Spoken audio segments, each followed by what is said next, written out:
Dunia ini adalah dunia di mana para pembunuh bayaran berkuasa dari balik bayangan. Seorang raja yang selama ini diyakini telah mati ternyata kembali hidup.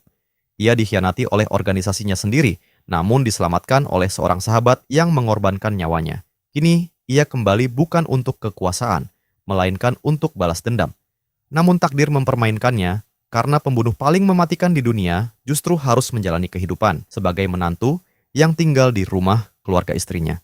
Ironisnya, orang-orang yang akan memanggilnya sebagai keluarga sama sekali tidak mengetahui betapa berbahayanya pria tersebut. Kisah ini dimulai di wilayah Sahel, Afrika. Pada malam hari, burung nasar beterbangan di bawah cahaya bulan purnama, menciptakan suasana menyeramkan seperti dunia bawah. Wilayah ini dikenal sebagai pusat terorisme global yang paling ganas dan dijuluki sebagai zona kematian terlarang oleh berbagai pemerintah di dunia. Di tempat itu berdiri sebuah markas yang seluruhnya terbuat dari besi, dengan 2 orang teroris berjaga di pintu masuk. Namun tiba-tiba, seorang pembunuh muncul dari belakang salah satu penjaga seperti bayangan. Ia langsung menempelkan belati ke leher targetnya dan dalam sekejap memenggal kepalanya. Di saat yang sama, seorang pembunuh lain menggorok leher penjaga kedua dan menghabisinya. Semua itu terjadi hanya dalam waktu 1 detik. Setelah membunuh kedua penjaga, pria kedua meletakkan kepala korban ke tanah dan berbicara kepada Wolf King, merasa ada sesuatu yang tidak beres karena hanya ada 2 penjaga di sepanjang jalur masuk. Mendengar itu, sang protagonis yang dikenal sebagai Wolf King memperingatkan agar tetap waspada karena situasinya memang terasa mencurigakan. Wolf King menjelaskan bahwa indikator target menunjukkan barang yang mereka cari berada tepat di depan. Kemudian Wolf King dan Red Wolf membuka pintu masuk perlahan dan mengintip ke dalam. Di dalam ternyata hanya ada ruangan kosong. Red Wolf kemudian menunjuk ke arah sebuah objek dan mengatakan bahwa barang itu ada di sana. Keduanya bergerak maju dengan sangat hati-hati dan tanpa suara, lalu mencoba membuka kotak yang mereka temukan. Mereka berhasil membukanya dan mengintip isinya dengan penuh kewaspadaan. Namun tiba-tiba Wolf King menyadari bahwa itu adalah jebakan. Ia terkejut saat melihat sebuah bom waktu di dalam kotak tersebut yang hanya tersisa 20 detik sebelum meledak. Dengan panik, Wolf King memperingatkan Red Wolf bahwa mereka harus segera kabur. Namun, Red Wolf justru meminta Wolf King untuk pergi lebih dulu. Saat Wolf King mulai bergerak keluar, Red Wolf tetap tinggal di tempatnya. Melihat itu, Wolf King berteriak menanyakan apa yang sedang dilakukan Red Wolf dan memintanya untuk segera keluar. Namun, Red Wolf dengan tegas mengatakan bahwa Wolf King harus pergi lebih dulu. Karena jika tidak akan ada satupun dari mereka yang bisa selamat. Wolf King terus memanggil nama Red Wolf, memintanya untuk berhenti. Tetapi semuanya sudah terlambat. Red Wolf telah memahami bahwa hanya satu dari mereka yang bisa hidup. Ia pun tetap tinggal untuk menutup pintu masuk dan berteriak agar Wolf King segera pergi.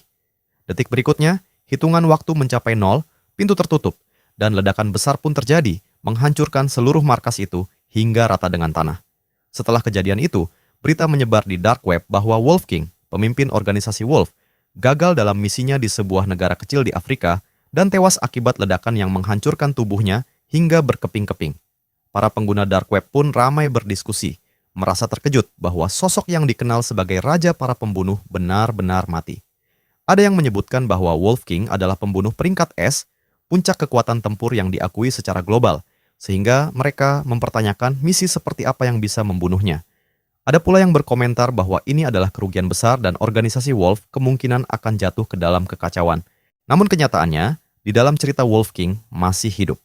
Ia berhasil keluar dari reruntuhan dan mengungkapkan bahwa dirinya adalah raja pembunuh yang disegani di dunia asasin, tetapi mengalami kecelakaan dalam operasi tersebut. Ia mengingat bagaimana Red Wolf mengorbankan hidupnya demi menyelamatkannya. Setelah pertempuran itu, Wolf King mengalami luka parah. Tetapi dalam proses pemulihan dan rekonstruksi meridiannya, ia justru berhasil melampaui batasnya dan menyatukan seluruh meridian tubuhnya, mencapai ranah bela diri legendaris yang disebut ranah transenden. Meski telah mencapai tingkat kekuatan yang luar biasa, Wolf King kini hanya ingin menjalani kehidupan sebagai orang biasa, meninggalkan kesombongan masa lalunya. Ia memilih untuk hidup tersembunyi di dunia fana. Namun, di dalam hatinya masih ada satu hal yang mengganjal, sesuatu yang tidak bisa ia lepaskan dan harus ia selesaikan. Cerita kemudian berpindah ke sebuah pintu keluar stasiun. Setelah keluar, Wolf King merasakan kebebasan. Ia tersenyum sambil menatap langit. Setelah itu, ia mendekati seorang sopir taksi dan menyebutkan alamat tujuan, yaitu nomor 33 Huatian di Yunnan. Sopir tersebut mengerti dan langsung mengajaknya masuk ke dalam mobil. Di sepanjang perjalanan, sopir memperhatikan logat bicara Wolfgang dan menanyakan apakah ia bukan orang asli daerah tersebut, serta apakah ia datang ke Wuling untuk mengunjungi kerabat. Wolfgang menjawab bahwa hal itu bisa dianggap benar. Sopir kemudian mengatakan bahwa mendekati keluarga Feng bukanlah hal yang mudah. Wolfgang hanya merespons singkat tanpa banyak komentar. Beberapa waktu kemudian mereka tiba di tujuan. Di sana terlihat banyak mobil terparkir di sekitar area gerbang besar yang dijaga oleh 2 orang pengawal. Saat Wolfgang hendak membayar ongkos, sopir taksi menghentikannya dan mengatakan bahwa tidak perlu terburu-buru karena ia akan menunggu, sehingga pembayaran bisa dilakukan sekalian untuk perjalanan pulang pergi. Wolfgang merasa heran dan menanyakan maksudnya, tetapi sopir hanya mengatakan bahwa ia akan segera mengetahuinya. Setelah itu, Wolfgang turun dari taksi dan berjalan menuju gerbang besar tersebut. Dalam hati, Wolfgang menyadari bahwa tampaknya keluarga Feng sedang mengadakan sebuah acara besar yang meriah. Sopir taksi masih duduk di dalam mobil sambil memperhatikan Wolfgang dari kejauhan. Dengan nada meremehkan, sopir itu berkomentar bahwa hari ini adalah hari besar bagi keluarga Feng, dan melihat penampilan Wolfgang yang sederhana, jelas ia mengira pria itu datang untuk menumpang status sosial dengan keluarga tersebut. Sementara itu, Wolfgang berdiri di depan kediaman keluarga Feng dan memastikan dalam hatinya bahwa inilah tempat yang ia cari. Ia kemudian berpikir bahwa ia harus segera menyelesaikan wasiat terakhir ayahnya secepat mungkin, lalu melanjutkan penyelidikan terhadap kejadian di masa lalu. Namun, saat Wolfgang hendak masuk, 2 penjaga langsung menghentikannya di gerbang dan menanyakan apakah ia memiliki undangan. Wolfgang dengan tenang bertanya kembali mengenai undangan apa yang dimaksud. Salah satu penjaga menegaskan jika ia tidak datang untuk menghadiri jamuan, maka apa urusannya di sini? Mendengar itu, Wolfgang menjelaskan bahwa ia datang untuk menemui Feng Warming, yang ia sebut sebagai Paman Feng. Ia kemudian menunjukkan sebuah foto yang memperlihatkan ayahnya bersama Paman Feng, sambil menjelaskan bahwa pria dalam foto itu adalah ayahnya. Kedua penjaga yang melihat foto tersebut mulai ragu karena memang terlihat adanya kemiripan. Untuk meyakinkan mereka, Wolfgang mengeluarkan sebuah kotak kecil berisi medali milik ayahnya dan mengatakan bahwa begitu Paman Feng melihat medali itu, ia pasti akan memahami identitasnya. Sikap para penjaga langsung berubah. Dengan penuh hormat, mereka menerima medali tersebut dan meminta Wolfgang untuk menunggu sebentar, karena mereka akan segera melaporkannya kepada tuan mereka. Sementara itu, di dalam kediaman keluarga Feng, sebuah pesta besar sedang berlangsung. Banyak tamu berkumpul, menikmati suasana, dan berbincang satu sama lain. Di tengah pesta, Yuna terlihat sangat cantik.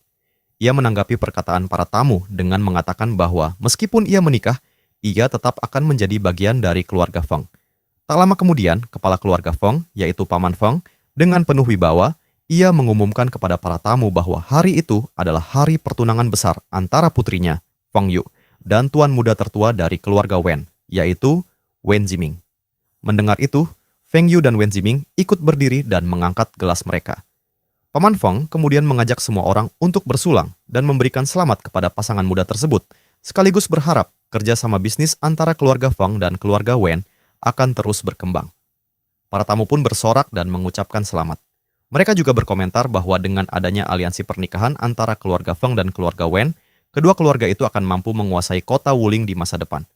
Namun tiba-tiba, seorang penjaga datang mendekati Paman Feng dari belakang dan memberitahukan bahwa telah terjadi sesuatu. Paman Feng melihat ekspresi penjaga, lalu menanyakan apa yang sebenarnya terjadi. Penjaga tersebut kemudian menunjukkan medali milik ayah Wolfgang dan menjelaskan bahwa ada seorang pemuda di luar yang mencarinya sambil membawa benda itu.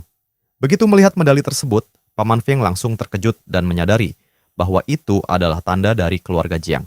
Pada saat itu juga, istri Paman Feng ikut terkejut dan mempertanyakan mengapa seseorang dari keluarga Jiang muncul di saat yang begitu krusial. Istri Paman Feng kemudian menyebut bahwa di masa lalu, ayahnya pernah menjodohkan kakaknya dengan putra dari keluarga Jiang, yaitu Jiang Hao, sejak mereka masih kecil. Mendengar hal itu, sang putri langsung terkejut dan tidak percaya. Ia segera memohon kepada kakeknya agar membela kakaknya jika benar tamu tersebut adalah putra keluarga Jiang, karena ia tidak ingin kakaknya dipaksa menikah dengan orang asing. Sang kakek mencoba menenangkan situasi dan meminta Paman Feng untuk pergi melihat situasi terlebih dahulu. Sebelum pergi, Paman Feng meminta istrinya untuk tetap tinggal dan menghibur keluarga Wen sementara ia pergi menemui tamu tersebut. Setelah itu, Paman Feng menuju ruangan tempat Wolfgang dibawa oleh penjaga. Begitu melihatnya, Paman Feng langsung mengenali Wolf King sebagai Haoji. Wajahnya dipenuhi kebahagiaan karena akhirnya bisa menemukannya setelah bertahun-tahun mencari. Wolf King juga merasa senang melihat Paman Feng dan mengatakan bahwa ia datang terlambat hingga membuatnya khawatir.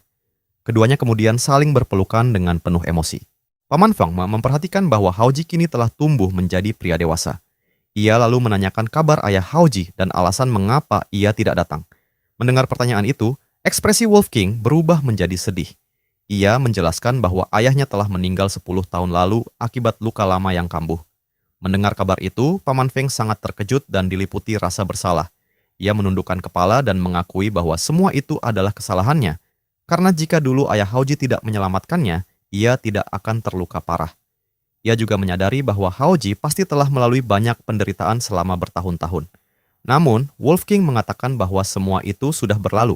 Ia kemudian menjelaskan tujuan kedatangannya, yaitu untuk memenuhi wasiat terakhir ayahnya. Ia mengatakan bahwa ayahnya memintanya untuk datang menemui Paman Feng, karena setelah bertemu dengannya, semua akan menjadi jelas. Mendengar hal itu, Paman Feng menjadi serius. Ia memahami maksud dari wasiat tersebut, tetapi di saat yang sama ia juga menyadari bahwa situasi saat ini tidaklah sederhana. Pada saat itu, istri Paman Feng juga datang ke tempat tersebut bersama anggota keluarga lainnya. Paman Feng melihat mereka dan merasa heran, lalu menanyakan mengapa semuanya keluar, serta apakah urusan dengan keluarga Wen sudah selesai. Istrinya menjelaskan bahwa mereka sudah mengatur orang untuk mengantar keluarga Wen pulang. Ternyata seluruh keluarga Feng telah berkumpul di sana. Kemudian Paman Feng memperkenalkan Wolf King yang dikenal sebagai Haoji kepada semua orang. Ia menjelaskan bahwa itu adalah bibinya dan Yuna, serta mengingatkan bahwa dulu mereka pernah bermain bersama saat masih kecil. Saat Haoji melihat Yuna, ia merasa senang dan menyapa dengan hangat tentang masa kecil mereka. Yuna membalas dengan senyuman dan mengatakan bahwa ingatan masa kecilnya juga sudah mulai samar. Namun, suasana berbeda datang dari saudara perempuan Yuna, yaitu Yueyin, yang tampak kesal.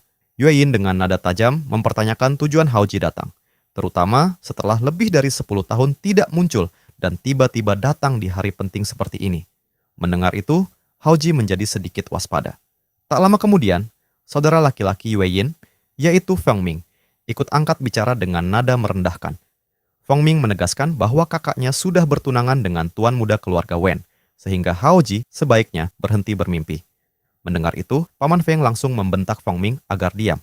Yuna yang bingung mencoba memahami situasi dan bertanya kepada ayahnya apa yang sebenarnya terjadi. Pada saat yang sama, Haoji juga meminta penjelasan karena ia datang hanya untuk memenuhi wasiat terakhir ayahnya. Paman Feng kemudian menjadi serius. Ia memanggil Haoji dengan suara rendah, lalu menjelaskan bahwa di masa lalu, dirinya dan ayah Haoji telah mengatur pertunangan sejak kecil antara Haoji dan Yuna. Ia menegaskan bahwa hal itu adalah bagian dari wasiat terakhir ayah Haoji. Mendengar penjelasan tersebut, baik Haoji maupun Yuna sama-sama terkejut dan tidak percaya bahwa ada pertunangan masa kecil seperti itu. Haoji memandang pamannya dengan bingung, lalu Paman Feng menegaskan kembali bahwa itu adalah janji yang pernah ia buat dengan ayah Haoji. Haoji akhirnya memahami maksud sebenarnya dari wasiat ayahnya. Dalam hatinya, ia berpikir bahwa dunia bela diri yang ia jalani sangat berbahaya, dan jika ia menikah sekarang, hal itu justru bisa membahayakan dirinya dan orang lain. Karena itu, ia dengan tegas menyatakan kepada Paman Feng bahwa jika memang itu adalah wasiat ayahnya, maka ia ingin membatalkan pernikahan tersebut. Namun, Feng Ming langsung bereaksi keras. Ia menuduh Haoji datang hari ini hanya karena mengetahui bahwa Yuna akan bertunangan dengan tuan muda keluarga Wen. Yueyin juga ikut menyindir, mengatakan bahwa Haoji hanya takut kehilangan kesempatan untuk menumpang status keluarga mereka. Mendengar semua itu, Paman Feng terkejut. Feng Ming bahkan terus menghina Haoji dengan menyebutnya seperti pengemis yang tidak pantas menjadi saudara iparnya. Mendengar ucapan itu, Paman Feng menjadi marah besar dan menegur Feng Ming karena tidak sopan. Ia sampai mengangkat tangan untuk memukul putranya. Namun Feng Ming justru menantangnya untuk melakukannya, mengatakan bahwa jika ayahnya tega menikahkan kakaknya dengan orang seperti Haoji, maka lebih baik ia dipukul sampai mati saja. Sebelum tamparan itu terjadi, Yuna langsung maju ke depan untuk melindungi saudaranya. Ia bertanya kepada ayahnya, apakah ia benar-benar berniat membatalkan pertunangannya dengan keluarga Wen dan memaksanya menikah dengan Haoji. Paman Feng dengan tegas menjawab bahwa pertunangan antara Yuna dan Haoji telah ditetapkan sejak 20 tahun lalu dan tidak bisa diubah. Mendengar itu, Yuna semakin menangis dan menuduh ayahnya tidak layak menjadi seorang ayah karena mengorbankan kebahagiaan anaknya demi janji masa lalu. Setelah itu, Yuna berlari pergi sambil menangis, diikuti oleh saudara-saudaranya yang mencoba mengejarnya. Setelah situasi mereda, Paman Feng memintanya untuk tinggal sementara di sana.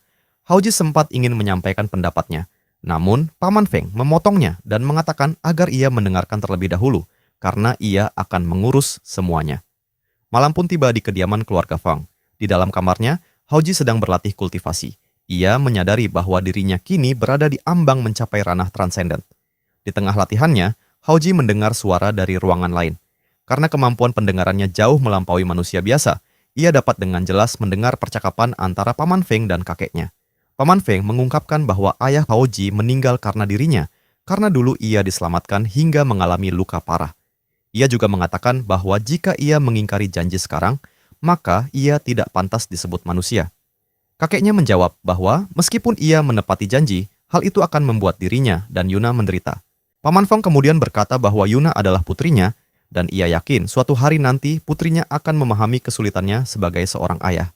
Namun sang kakek mengingatkan bahwa seluruh kota Wuling sudah mengetahui aliansi pernikahan antara keluarga Feng dan keluarga Wen, sehingga pembatalan pertunangan akan memicu kemarahan keluarga Wen. Paman Feng menegaskan bahwa ia akan mencari cara untuk mengatasinya. Akhirnya, sang kakek menyatakan bahwa ia bisa menyetujui pernikahan tersebut, tetapi dengan 3 syarat. Sang kakek menjelaskan bahwa pertama, akan ada masa pengamatan selama 3 bulan untuk menilai karakter Haoji. Kedua, Paman Feng tidak boleh membantu Haoji secara diam-diam. Dan ketiga, Haoji harus menjadi menantu yang tinggal di rumah keluarga Feng. Mendengar syarat tersebut, Paman Feng tampak terkejut. Ayahnya kemudian menjelaskan bahwa keluarga Feng memiliki status yang sangat tinggi di kota Wuling, sehingga tidak mungkin mereka menikahkan putri sulung mereka dengan seorang pemuda miskin tanpa latar belakang yang jelas. Setelah mempertimbangkan hal itu, Paman Feng akhirnya menyetujui syarat tersebut dan memutuskan untuk berbicara langsung dengan Haoji. Sementara itu, di kamar lain, Haoji masih terus berkultivasi, sambil diam-diam mendengarkan seluruh percakapan tersebut. Ia memahami situasi yang dihadapi Paman Feng dan dalam hatinya berpikir bahwa pamannya telah mempertimbangkan banyak hal demi dirinya, sehingga ia tidak ingin lagi menambah beban. Tak lama kemudian, Paman Feng datang ke depan kamarnya, mengetuk pintu. Haoji berdiri, mengenakan bajunya, memperlihatkan sekilas tato di dadanya yang merupakan tanda Wolf King, lalu mempersilakan Paman Feng masuk. Keduanya pun berbicara secara langsung tentang pertunangan. Namun Haoji langsung menyatakan bahwa ia tidak ingin mempersulit Paman Feng dan akan menyetujui apapun keputusan yang diambil. Mendengar itu, Paman Feng merasa lega dan menanyakan dengan penuh harap apakah Haoji benar-benar bersedia menikah dan menjadi menantu yang tinggal di rumah keluarga Feng. Haoji dengan tenang menyetujui hal tersebut. Paman Feng menjadi terharu dan merasa bersalah, tetapi Haoji mengatakan bahwa pamannya tidak perlu merasa seperti itu. Setelah itu, Paman Feng meminta Haoji untuk beristirahat dengan baik karena ia akan mengatur semua hal yang diperlukan. Saat Paman Feng meninggalkan ruangan, Haoji memandang punggungnya dan dalam hati berpikir bahwa demi tidak menyulitkan pamannya, ia hanya bisa menyetujui untuk sementara waktu. Ia sudah merencanakan bahwa setelah 3 bulan masa pengamatan berakhir, ia akan pergi meninggalkan kota tersebut. Kemudian cerita berpindah ke kediaman keluarga Wen. Di sana, kepala keluarga Wen, Wen Gaofeng, memukul meja dengan keras sambil marah besar ketika mendengar bahwa pertunangan akan dibatalkan. Ia tidak percaya karena acara pertunangan tinggal 3 hari lagi. Paman Feng tetap tenang dan menjelaskan bahwa ia berharap Wen Gaofeng dapat memahami posisinya, karena janji lama harus ditepati, dan ia tidak ingin menjadi orang yang mengingkari kata-kata sendiri. Namun, Wen Gaofeng semakin marah dan merasa bahwa keluarga Wen sedang dipermalukan di hadapan seluruh kota Wuling. Sebagai bentuk permintaan maaf, Paman Feng menawarkan untuk mundur dari proyek besar di distrik Nanshan. Namun, tawaran itu tidak mampu meredakan kemarahan Wen Gaofeng. Ia dengan keras menolak, mengatakan bahwa keluarga Wen tidak bisa dipermainkan dengan cara seperti itu. Ia bersumpah bahwa keluarga Feng akan membayar harga atas penghinaan ini. Setelah itu, Wen Gaofeng pergi dengan penuh amarah meninggalkan Paman Feng. Adegan kemudian berpindah ke sebuah warnet yang ramai. Banyak orang di sana, ada yang bermain game, bekerja, maupun sekadar bersantai. Haoji juga berada di sana dengan tujuan menyelidiki sesuatu. Ia mengetik dengan cepat di keyboard, mencari berbagai informasi. Di layar komputernya muncul berbagai berita, termasuk gambar kupu-kupu dan informasi tentang dunia bawah tanah. Salah satu berita menampilkan seorang pria tua yang dikenal sebagai master besar bela diri dari luar negeri, dijuluki Naga Pengembara Timur, yang kini menjadi target perburuan global dengan hadiah sebesar 200 juta dolar. Hauji penasaran mengapa orang tersebut diburu. Kemudian Hauji membaca berita lain tentang seorang mahasiswi dari sebuah universitas di Huaxia yang menjadi korban pemerkosaan dan pembunuhan oleh keturunan langsung keluarga Kors. Bahkan, keluarga tersebut juga berusaha membunuh ibu korban yang mencoba menuntut keadilan. Seorang tokoh bernama Pei Yuanbai tidak tinggal diam dan membunuh pelaku beserta belasan pengawal pribadinya. Hauji merasa bahwa tindakan tersebut mencerminkan kebencian mendalam terhadap kejahatan dan menganggap Pei Yuanbai sebagai sosok yang layak dihormati, terutama karena ia adalah sahabat dekat gurunya. Namun, tiba-tiba perhatian Hauji terhenti pada sebuah berita lain. Tangannya membeku di mouse ketika ia melihat informasi bahwa pemimpin organisasi Wolf, yaitu Wolf King, telah gugur. Posisi pemimpin kini diambil alih oleh Skywolf, yang sebelumnya merupakan anggota peringkat keempat dalam organisasi tersebut. Hal ini membuat Hauji terkejut, karena seharusnya posisi tersebut jatuh kepada Lone Wolf, yang merupakan anggota peringkat kedua. Kenangan masa lalu langsung terlintas di benak Hauji, mengingat bagaimana ia dan Red Wolf terjebak dalam sebuah misi yang ternyata adalah jebakan. Dalam ledakan besar itu, Red Wolf mengorbankan dirinya untuk menyelamatkan Hauji. Mengingat hal tersebut, amarah Hauji memuncak. Ia menyadari bahwa ada pengkhianatan di dalam organisasinya. Dengan penuh tekad, ia menyebut nama Skywolf dalam hatinya dan bersumpah untuk menemukan siapa pengkhianat sebenarnya di organisasi Wolf. Ia juga berjanji kepada Red Wolf bahwa ia akan mengungkap kebenaran dan membalas kematian rekannya. Malam itu, di bawah cahaya bulan yang redup, Hauji keluar dari warnet dan berjalan perlahan sambil memikirkan rencananya. Ia memutuskan untuk tinggal beberapa hari lagi di kota tersebut untuk mencari petunjuk dan membiasakan diri dengan lingkungan sekitar. Namun saat ia berjalan, tiba-tiba sebuah mobil berhenti tepat di depannya. Hauji sedikit terkejut dan dari mobil itu keluar dua orang pria berpenampilan kasar. Mereka mendekati Hauji dan memintanya untuk ikut bersama mereka. Kedua preman itu kemudian mengeluarkan belati mereka kepada Hauji. Mereka sama sekali tidak tahu siapa sebenarnya Hauji dan betapa berbahayanya dirinya. Salah satu preman mengancam jika Hauji berani melawan, maka ia akan menusukkan pisau dan menghabisinya. Dalam hati, Hauji menilai bahwa mereka hanyalah preman biasa. Ia memutuskan untuk melihat terlebih dahulu apa tujuan mereka. Karena itu, Hauji berpura-pura menurut, mengangkat kedua tangannya dan mencoba meredakan situasi dengan tenang. Preman lainnya memerintahkan Hauji untuk masuk ke dalam mobil. Saat pintu mobil dibuka dan Hauji melihat ke dalam, ia menyadari bahwa sudah ada seorang sandera lain di dalam, yaitu seorang gadis yang mulutnya ditutup dengan lakban dan sedang menangis ketakutan. Jelas terlihat bahwa gadis itu juga telah diculik. Di dalam mobil Hauji mencoba berbicara, mengatakan jika mereka ingin merampoknya, ia hanya memiliki uang sekitar 300 di sakunya dan bersedia menyerahkannya. Preman itu mengatakan bahwa mereka tidak menculiknya karena uang receh seperti itu. Mendengar hal itu, Hauji bertanya apa tujuan mereka sebenarnya. Preman lain menjawab bahwa ia tidak perlu banyak bertanya dan akan mengetahui semuanya ketika mereka sampai di tujuan. Sementara itu, para preman membawanya pergi ke suatu tempat yang tidak diketahui, tanpa menyadari bahwa mereka sedang berurusan dengan seseorang yang jauh lebih berbahaya dari yang mereka bayangkan. Adegan kemudian berpindah ke rumah gadis yang diculik, yaitu Yoyo. Di dalam rumah itu, suasana sangat tegang. Kakek, ayah, dan pamannya duduk bersama dengan wajah serius. Sang kakek bertanya, apakah sudah ada petunjuk mengenai siapa pelaku penculikan? Salah satu orang menjawab bahwa ia sudah menghubungi semua koneksi dan relasinya, tetapi tidak ada yang mengetahui apapun. Sementara sang kakek mengatakan bahwa mereka harus bersiap menghadapi segala kemungkinan dan segera menemukan pelaku serta alasan di balik penculikan tersebut. Di saat yang sama, seorang pria bertubuh gemuk menjelaskan bahwa beberapa proyek besar perusahaan sedang berada di tahap akhir, sehingga mereka tidak memiliki dana sebesar 500 juta yang diminta para penculik. Pria gemuk itu langsung mengusulkan untuk bernegosiasi dengan para penculik agar uang tebusan diturunkan menjadi 100 juta. Namun usulan itu langsung memicu kemarahan ayah Yoyo. Ia dengan marah mempertanyakan apakah saudaranya akan berkata hal yang sama jika yang diculik adalah anaknya sendiri. Namun pria gemuk itu menjawab bahwa bahkan jika anaknya sendiri yang diculik, ia tetap akan melakukan hal yang sama. Mendengar itu, ayah Yoyo semakin marah, tetapi sebelum pertengkaran semakin memanas, sang kakek menghentikan mereka dengan membentak keras dan memukul kursinya. Dengan tegas, sang kakek menyatakan bahwa apapun caranya, mereka harus mengumpulkan 500 juta tersebut. Ia menegaskan bahwa uang hanyalah uang, tetapi jika nyawa Yoyo hilang, maka semuanya sudah terlambat. Setelah itu, adegan berpindah ke tempat persembunyian para penculik. Mobil yang membawa Haoji dan Yoyo memasuki area sebuah pabrik tua yang tampak terbengkalai. Tempat itu sunyi, terpencil, dan penuh suasana mencekam. Para penculik kemudian menyeret Haoji dan Yoyo keluar dari mobil. Haoji dengan tenang mengamati sekelilingnya tanpa melakukan perlawanan sedikit pun, tetap berpura-pura kooperatif. Tak lama kemudian, lakban yang menutup mulut Yoyo dilepas. Begitu bebas, gadis itu langsung berteriak meminta tolong dengan penuh ketakutan.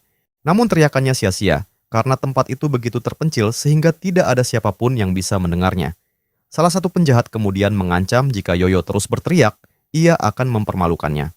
Perkataan itu membuat Yoyo semakin ketakutan hingga ia memperingatkan bahwa jika mereka berani menyentuhnya, ia akan mati dengan menggigit lidahnya sendiri. Meskipun tubuhnya gemetar ketakutan, para penculik justru terus menakut-nakutinya. Namun, saat situasi semakin tidak terkendali, salah satu penculik lainnya datang dan menyuruh rekannya untuk berhenti bicara omong kosong dan fokus pada pekerjaan. Mereka lalu mengeluarkan sebuah kamera.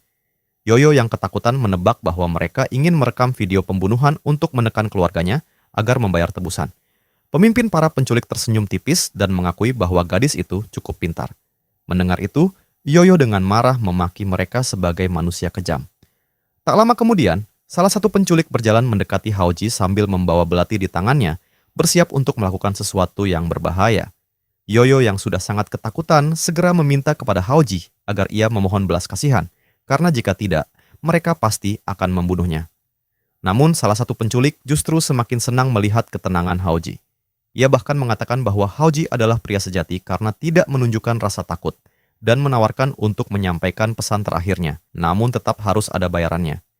Haoji kemudian mengatakan bahwa ia sebenarnya tidak ingin membunuh, namun para penculik justru memilih mencari kematian. Mendengar itu, penculik tersebut langsung tertawa keras, menganggap Haoji benar-benar bodoh karena masih berani berbicara seperti itu di ambang kematian. Tidak satu pun dari mereka menyadari siapa sebenarnya Haoji. Dengan tenang, Haoji mengatakan bahwa ia setuju. Penculik itu kebingungan dan bertanya apa yang ia setujui. Haoji menjelaskan bahwa ia setuju dengan biaya pesan terakhir, tetapi kali ini justru penculik itu yang harus membayarnya. Penculik itu semakin menganggap Haoji sebagai orang bodoh dan bahkan merasa tidak tega membunuhnya. Namun pada saat itu, pemimpin mereka berdiri dari kursinya sambil memegang parang besar dan memutuskan untuk turun tangan sendiri. Ia langsung menyerang Haoji dengan penuh kekuatan. Saat parang itu sedikit lagi mengenai tubuh Haoji, Yoyo yang melihat hal itu langsung menutup matanya dengan ketakutan. Namun hanya dalam 1 detik, situasi berubah total. Saat Yoyo membuka matanya kembali, ia melihat pemandangan yang mengejutkan. Haoji melepaskan 1 pukulan dahsyat langsung ke wajah penyerangnya hingga seluruh giginya hancur, membuat pria itu terpental jauh dan jatuh tak sadarkan diri. Para penculik lainnya langsung terpaku kaget. Salah satu dari mereka segera mengeluarkan pistol dan mencoba menembak Haoji. Namun dalam sekejap, Haoji menendang pecahan besi di lantai dengan kecepatan tinggi hingga menghantam tangan penembak tersebut, membuat tangannya hancur dan pistolnya terlepas. Darah pun berceceran. Pada saat yang sama, beberapa penculik lain maju menyerang. Salah satu dari mereka bahkan langsung menembak, tetapi Haoji dengan mudah menghindari peluru dan bergerak dengan kecepatan luar biasa. Dalam satu gerakan cepat, Haoji menyerang leher salah satu musuh dan menembus dadanya. Penculik lain yang melihat itu langsung ketakutan, namun belum sempat bereaksi. Haoji sudah menyerangnya dan menghabisinya dengan cara yang sama. Seorang pria botak yang berada di dekatnya benar-benar ketakutan dan tidak mampu bergerak. Dalam keadaan gemetar, ia bertanya siapa sebenarnya Haoji.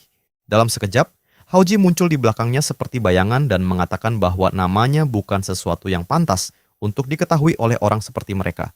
Sebelum pria itu sempat bereaksi, Haoji langsung membanting kepalanya ke tanah dengan keras. Setelah itu, Haoji dengan santai mengambil uang milik pria tersebut sambil bergumam bahwa ia baru saja mengambil biaya pesan terakhir. Kemudian Haoji menginjak wajah pria botak itu. Pada saat itulah Yoyo memanggilnya dan meminta bantuan untuk melepaskan tali yang mengikatnya. Tanpa berkata apapun, Haoji melemparkan pisau dengan presisi luar biasa hingga memotong tali tersebut. Yoyo sangat terkejut melihat ketepatan lemparan itu. Dari belakang, Yoyo mengucapkan terima kasih, namun setelah itu, Haoji langsung berjalan pergi tanpa banyak bicara. Beberapa waktu kemudian, polisi dan ambulans tiba di lokasi. Yoyo berhasil diselamatkan dan duduk di dekat ambulans dengan selimut menyelimuti tubuhnya. Tak lama kemudian, kakek dan ayahnya juga datang. Begitu melihat Yoyo selamat, sang kakek langsung terharu. Yoyo berlari memeluknya sambil menangis terseduh-seduh. Seorang polisi kemudian mendekati Yoyo dan menanyakan seperti apa orang yang telah membunuh para penculik dan menyelamatkannya. Yoyo menghapus air matanya dan menjawab bahwa pria tersebut memakai penutup wajah, sehingga ia tidak bisa melihat wajahnya. Polisi itu kemudian bertanya tentang postur tubuhnya. Dengan tenang, Yoyo menjawab bahwa pria itu bertubuh gemuk, pendek, dan kemungkinan seorang pria paruh baya berusia sekitar 40-an. Kemudian adegan berpindah ke malam hari di rumah Yoyo. Ia telah kembali ke rumah dengan selamat. Sang kakek langsung menyadari bahwa gadis itu telah berbohong kepada polisi. Yoyo pun menundukkan kepalanya dan mengakui bahwa ia memang melihat wajah penyelamatnya, tetapi ia tidak ingin mengkhianatinya. Dalam hati, Yoyo merasa bahwa orang yang telah menyelamatkannya tidak pantas dibalas dengan pengkhianatan. Mendengar itu, kakek Yoyo mengangguk perlahan dan mengakui bahwa menjaga janji serta tahu membalas kebaikan adalah hal yang baik. Namun, kemudian ia mengingatkan bahwa keluarga Jan adalah keluarga terpandang, sehingga mereka tidak bisa langsung mempercayai siapapun. Bisa saja ada tujuan lain di balik tindakannya. Yoyo memahami maksud tersebut, dan setelah itu, sang kakek menyuruhnya untuk kembali ke kamar dan beristirahat, karena hari itu pasti sangat melelahkan baginya. Setelah kembali ke kamar, Yoyo menutup pintu dan bersandar di belakangnya, sambil tenggelam dalam pikirannya. Ia mulai mempertanyakan dalam hati apakah benar penyelamatnya memiliki tujuan lain saat menolongnya. Sementara itu, setelah Yoyo pergi, seorang pria datang menemui sang kakek. Tanpa ragu, sang kakek langsung memerintahkan agar mulai keesokan hari, pria tersebut bertanggung jawab penuh atas keselamatan Yoyo dan tidak boleh ada kesalahan sedikit pun. Ia juga memberikan perintah tambahan agar secara diam-diam menyelidiki siapa sebenarnya orang yang telah membunuh para penculik dan menyelamatkan Yoyo. Di sisi lain, Haoji sedang bergerak cepat di tengah malam. Ia berlari dengan kecepatan luar biasa, menggunakan teknik pergerakan yang disebut Swift Shadow Step. Dalam waktu singkat, ia sudah tiba di dekat rumah calon mertuanya, keluarga Feng. Ia membuka gerbang dan masuk ke dalam, hanya untuk mendapati bahwa keluarganya sudah menunggunya. Begitu masuk, Feng Ming langsung memarahinya dengan keras karena berani pulang larut malam. Haoji dengan tenang menjawab bahwa tidak ada aturan yang melarangnya pulang malam. Jawaban itu membuat Feng Ming semakin marah, tetapi Paman Feng langsung menegurnya karena bersikap tidak sopan. Ia mengingatkan bahwa meskipun Haoji belum menikah dengan kakaknya, ia tetap harus dihormati sebagai calon kakak ipar. Namun Feng Ming dengan arogan membalas bahwa Haoji hanyalah pemuda miskin tanpa latar belakang dan tidak layak menjadi bagian dari keluarga mereka. Ia juga mengungkapkan bahwa Wen Ziming memiliki ayah angkat yang merupakan tokoh besar dunia bawah kota Wuling, yaitu Tuan Lei. Dengan penuh ancaman, ia menyatakan bahwa karena keluarga Feng telah mempermalukan keluarga Wen, maka kemungkinan besar Tuan Lei akan turun tangan untuk membalas. Mendengar hal itu, ekspresi Paman Feng menjadi serius karena ia tahu bahwa rumor dunia bawah tersebut kemungkinan besar benar. Setelah itu, Feng Ming mendengus dingin dan pergi dari ruangan, diikuti oleh Bibi Fang yang juga memandang Haoji dengan dingin sebelum pergi. Paman Feng kemudian menghampiri Haoji agar tidak memasukkan kata-kata Feng Ming ke dalam hati. Ia berjanji bahwa apapun yang terjadi, ia akan berusaha melindungi Haoji. Namun Haoji dengan tenang menjawab bahwa ia tidak takut pada orang seperti Tuan Lei, dan jika mereka berani mencari masalah, maka ia akan membuat mereka menyesal. Ucapan itu langsung membuat sang kakek marah. Ia mengatakan bahwa anak muda harus tahu kapan harus rendah hati dan kapan harus bersikap tegas. Ia juga memperingatkan agar Haoji tidak pulang larut malam lagi. Mendengar itu, Haoji hanya menjawab untuk kembali ke kamarnya dan pergi meninggalkan ruangan. Setelah Haoji pergi, Paman Feng mencoba membela Haoji, namun sang kakek tetap terlihat khawatir. Ia hanya berharap bahwa kehadiran Haoji di keluarga Feng tidak akan membawa bencana bagi mereka. Keesokan paginya, kota terlihat tenang dan indah di bawah sinar matahari pagi. Haoji berdiri di depan sebuah rumah sambil berpikir bahwa tempat itu adalah rumah lama keluarga Red Wolf. Ia mulai merasa heran karena rumah tersebut tampak kosong. Saat itu, seorang wanita memberitahu bahwa keluarga tersebut sudah pindah lebih dari setahun yang lalu. Mendengar itu, Haoji sedikit terkejut dan menanyakan apakah ia tahu kemana mereka pindah. Wanita itu tidak tahu pasti, tetapi ada seorang gadis di sekitar situ yang sangat dekat dengan keluarga tersebut dan mungkin mengetahui informasi itu. Gadis tersebut hanya pulang sesekali, sekitar 10 hingga 15 hari sekali. Mendengar informasi itu, Haoji langsung mengeluarkan sejumlah uang dan memberikannya kepada wanita tersebut, meminta agar ia dihubungi jika gadis itu kembali. Setelah itu, Haoji berdiri diam sejenak di depan rumah lama keluarga Red Wolf, tenggelam dalam pikirannya. Ia merasa ada sesuatu yang tidak beres. Sambil perlahan berjalan pergi, Haoji mulai mencurigai bahwa kejadian itu mungkin ada hubungannya dengan serangan yang pernah menimpa dirinya dan Red Wolf di masa lalu. Adegan kemudian berpindah ke sebuah hotel mewah. Di dalam salah satu kamar, Wen Ziming terlihat bersama seorang wanita setelah menghabiskan malam bersama. Tiba-tiba terdengar ketukan di pintu. Ziming terbangun dengan kesal dan mengumpat karena merasa terganggu. Ia berjalan menuju pintu dan membukanya, lalu mendapati bawahannya, Kingzi, berdiri di luar. Ziming langsung menanyakan hasil penyelidikan yang ia perintahkan. Kingzi dengan cepat melaporkan bahwa pemuda tersebut bernama Jiang Haoji, seorang putus sekolah menengah atas. Ia menjelaskan bahwa ayah Haoji dulu adalah rekan seperjuangan Paman Fang. Setelah ayahnya meninggal akibat luka lama dan penyakit, ibunya meninggalkannya, dan sejak saat itu Haoji menghilang tanpa jejak. Kingzi juga menambahkan bahwa beredar rumor bahwa Haoji menyelundup ke luar negeri dan bekerja secara ilegal. Ia menduga bahwa kemunculan Haoji sekarang pasti karena ia mengetahui pertunangan antara Ziming dan putri keluarga Feng. Mendengar itu, wajah Ziming langsung dipenuhi amarah. Ia mengepalkan tangannya dan menghina Haoji, menganggapnya tidak lebih dari sampah yang tidak berharga. Kingzi kemudian menawarkan untuk diam-diam menyingkirkan Haoji, namun Ziming menolak dan ia ingin mencoba cara damai terlebih dahulu. Ia memutuskan untuk menemui Yuna secara langsung. Tak lama kemudian, Ziming bertemu dengan Yuna. Keduanya duduk bersama sambil minum teh. Namun, suasana terasa canggung. Yuna terlihat sedikit sedih. Ia kemudian bertanya mengapa Ziming ingin bertemu dengannya. Ziming menatapnya dan bertanya apakah Yuna benar-benar akan mengikuti keputusan ayahnya untuk menikah dengan seseorang yang bahkan hampir tidak dikenalnya. Yuna menundukkan kepala dan menjelaskan bahwa keluarga Feng berhutang budi kepada keluarga Jiang. Namun sebelum ia selesai berbicara, Ziming berdiri dengan emosi yang meluap dan mengajak Yuna untuk kabur bersama. Namun Yuna langsung menolak dengan tegas.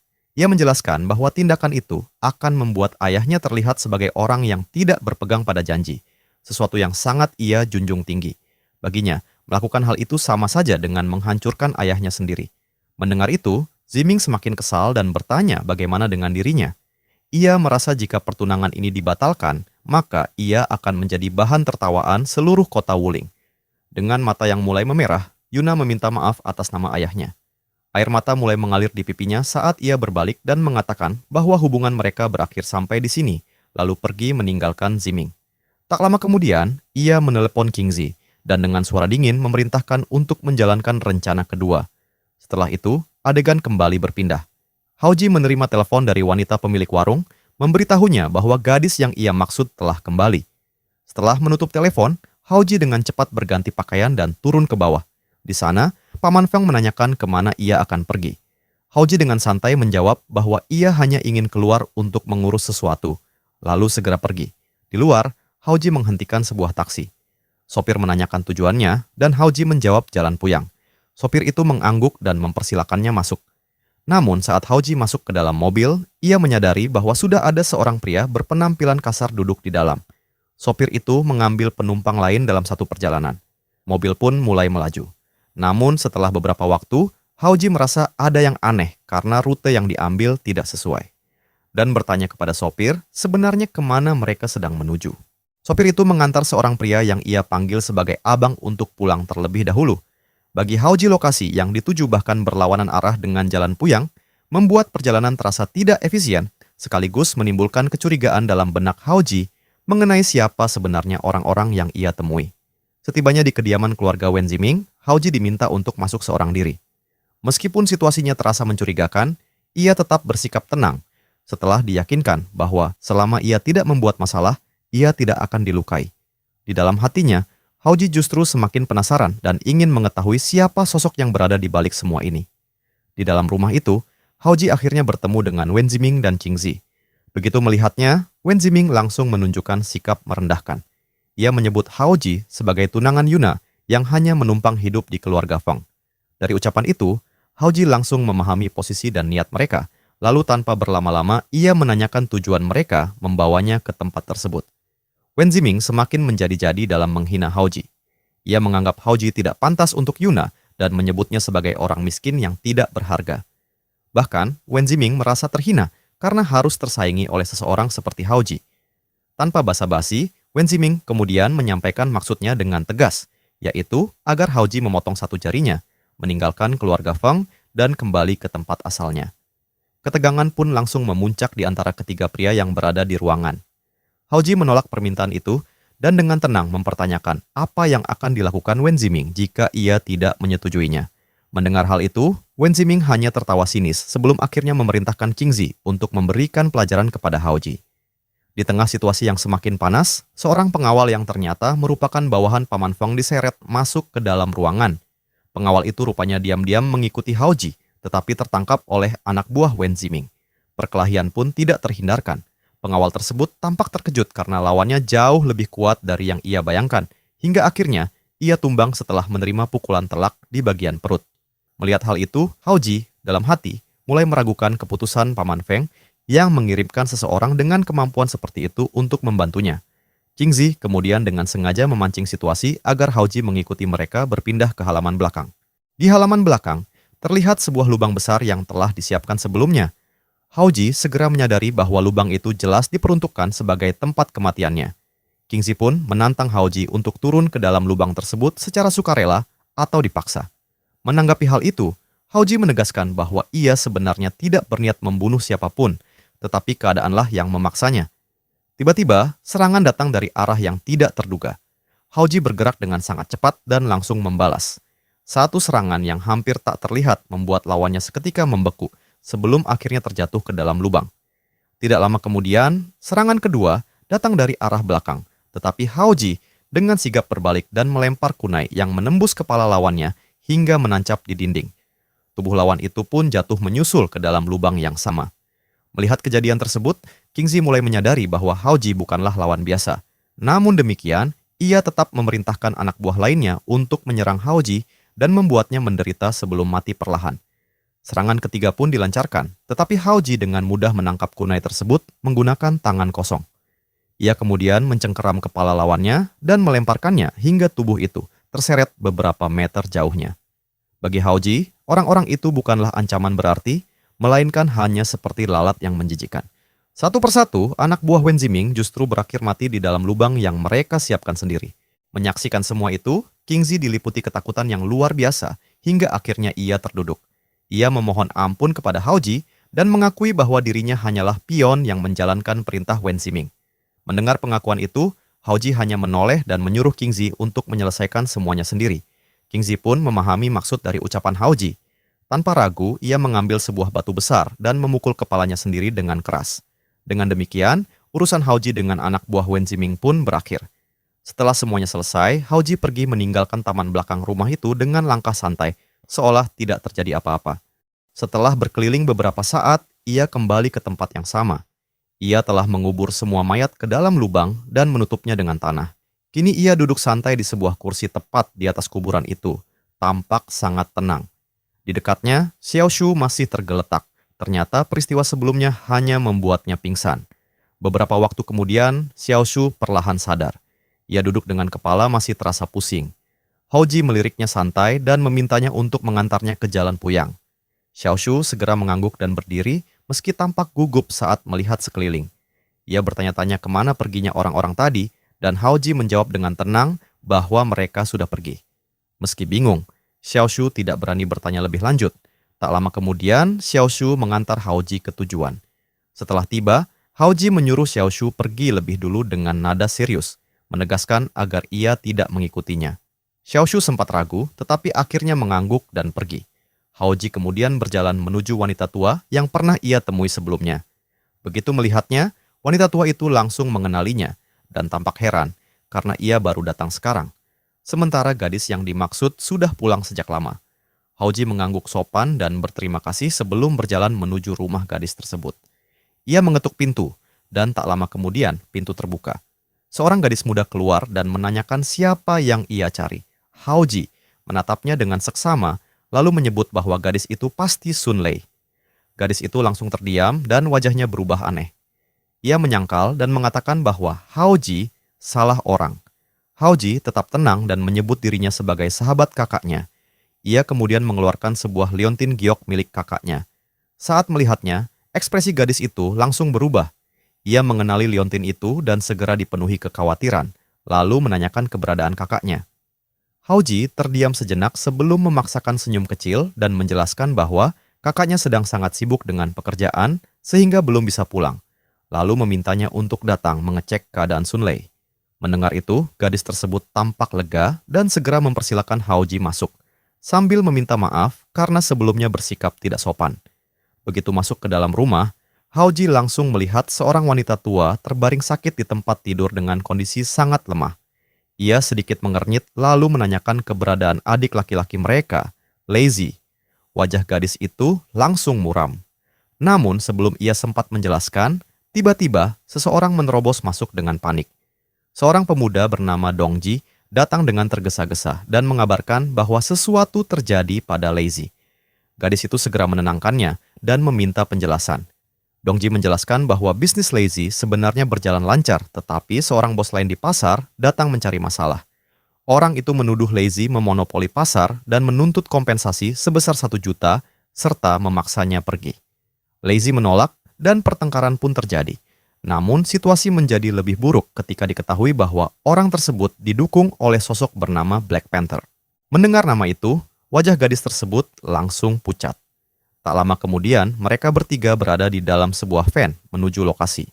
Dalam perjalanan, gadis itu menjelaskan kepada Haijo bahwa 1,5 tahun lalu ibu mereka jatuh sakit parah.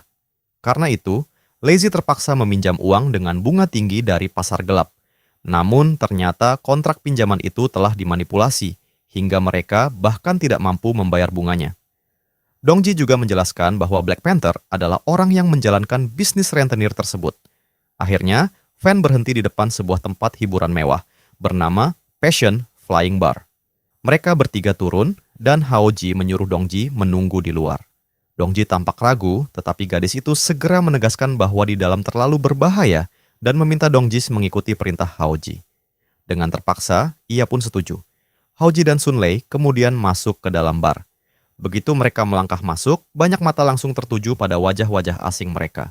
Suasana di dalam sangat kacau. Musik berdentum keras, para wanita tertawa sambil menghamburkan uang orang lain. Uang bertebaran di udara, sementara orang-orang minum, berteriak, dan bertarung tanpa kendali. Tidak jauh dari sana, sebuah perkelahian brutal sedang berlangsung. Di dalam arena, seorang pria berotot sedang menghajar pria botak tanpa ampun hingga akhirnya menjatuhkannya ke lantai. Sorakan keras langsung meledak dari para penonton yang menikmati pertarungan brutal tersebut. Sementara itu, di area privat, tawa keras bergema. Di sana, seorang pria botak duduk santai di sofa sambil mengisap cerutu.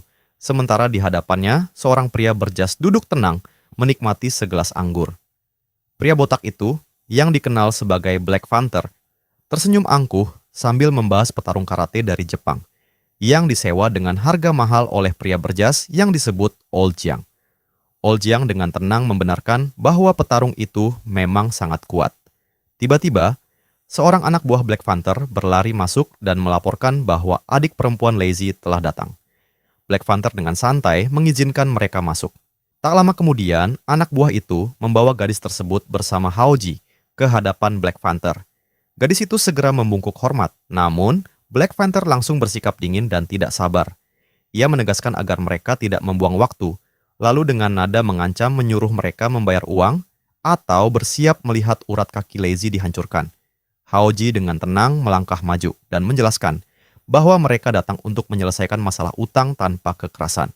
Seketika, salah satu anak buah Black Panther maju dengan sikap agresif, marah karena Haoji dianggap tidak sopan. Namun sebelum ia bertindak, Black Panther menghentikannya dan berdiri. Ia berjalan mendekati Haoji sambil menilai dirinya dari atas ke bawah, lalu menanyakan bagaimana sebenarnya ia ingin menyelesaikan masalah ini. Ia bahkan mengancam bahwa jika tidak puas, Haoji akan mati dengan mengenaskan. Haoji tetap tenang dan menjelaskan bahwa praktik rentenir adalah ilegal, serta jumlah utang Lazy tidak sebesar yang diklaim. Ia menawarkan 50.000 untuk menutup utang tersebut dan meminta agar masalah penculikan tidak diperpanjang jika mereka bersedia meminta maaf nanti. Mendengar itu, Black Panther langsung tertawa keras. Ia merasa sangat dihina dan menyebut dirinya sebagai Black Panther yang telah berkuasa di dunia bawah selama lebih dari 1 dekade. Dan tidak pernah ada yang berani meremehkannya seperti ini. Namun Haoji dengan santai justru menantangnya, menanyakan apakah utang akan dihapus jika ia menang.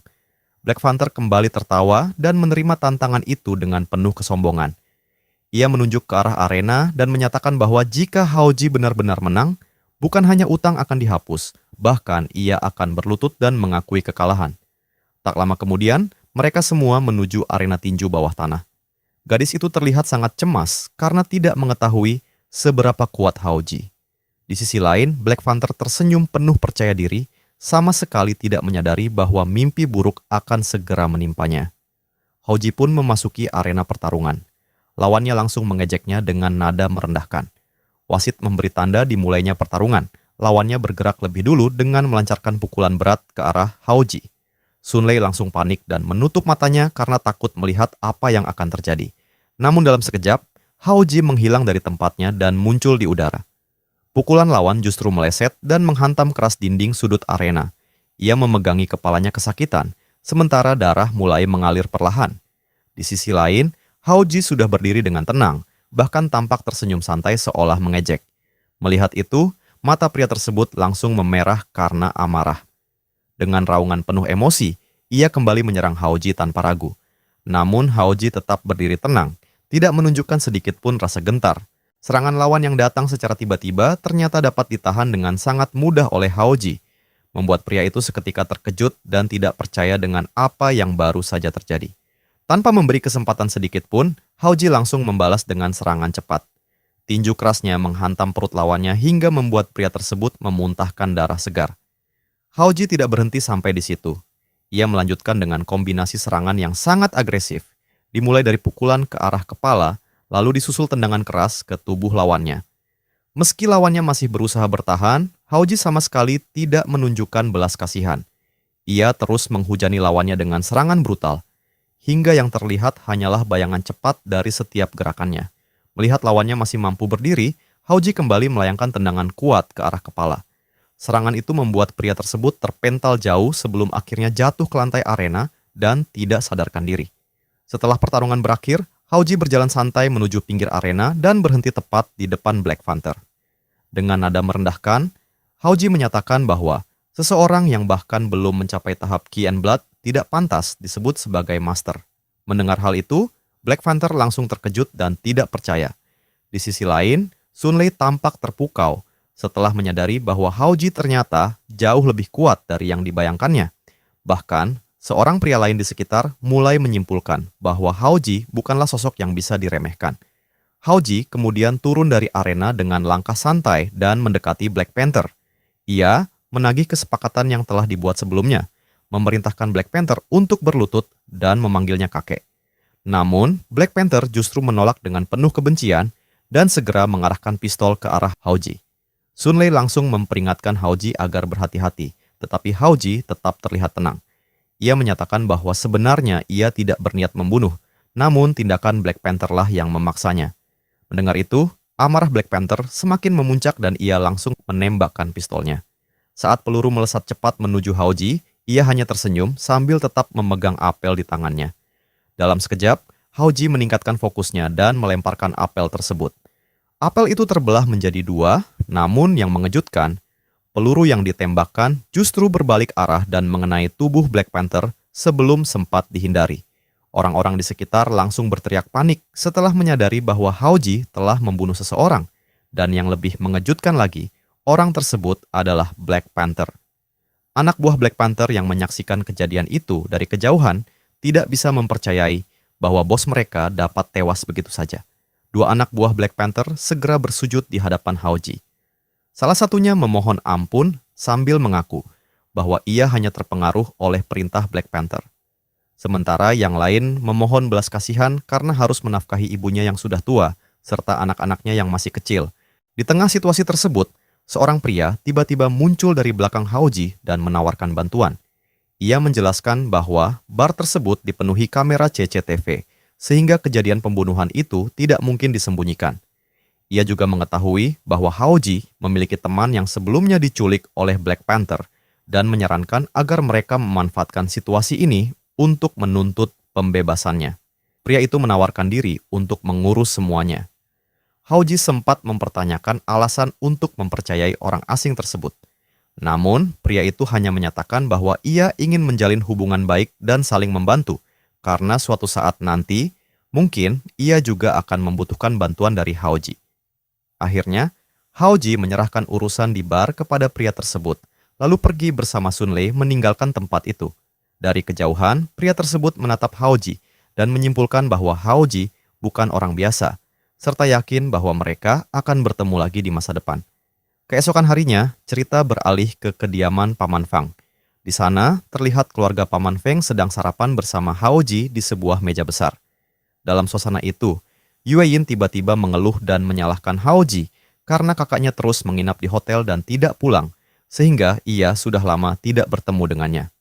Paman Feng segera menegur Yue Yin agar tidak banyak bicara. Haoji sendiri tidak menanggapi dan hanya menyatakan bahwa ia sudah kenyang serta ingin keluar sebentar, lalu berdiri dari meja makan. Namun, langkah Haoji dihentikan oleh Paman Feng yang ingin berbicara dengannya. Paman Feng menjelaskan bahwa Yuna baru saja menelepon dan membutuhkan dokumen penting secepatnya. Karena dirinya sedang sibuk, ia meminta Haoji untuk mengantarkannya. Paman Feng kemudian menyerahkan dokumen tersebut dan mengatakan bahwa nomor telepon serta alamat perusahaan Yuna akan dikirimkan kemudian. Haoji menerima tugas itu tanpa banyak bicara dan segera pergi.